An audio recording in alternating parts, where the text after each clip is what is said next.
Көйлі ве түлкі. Масал.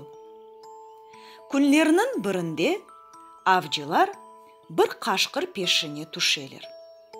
Қашқыр қача-қача аланлықта чалышқан бір көйліге раст келе ве «Жаным аға, мені сақлаңыз, артымдан авчылар қуалай» деп ялвара.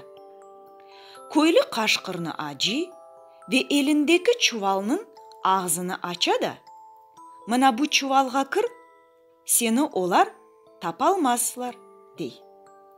Қашқыр дерал çuvalға кіре ве оның içinde ses солық çıkarмай ята.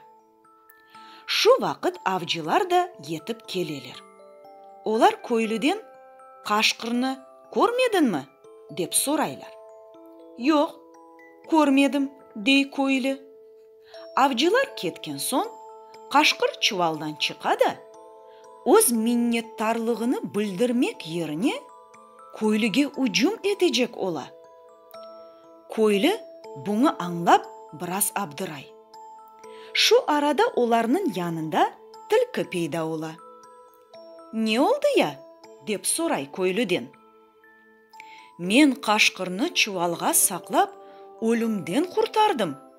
О исе мені ашайжақ ола». «Мен бұна аслыда инанмайым» дей түлкі.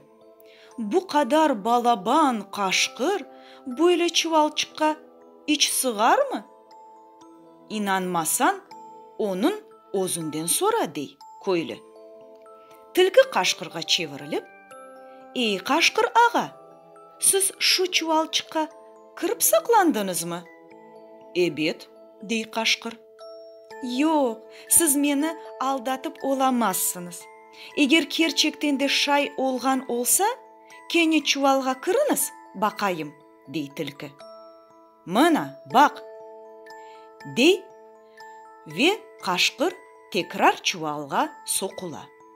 Шу ан түлкі көйлінен берабер чувалның ağzını бағлап, өзенге ташлайлар.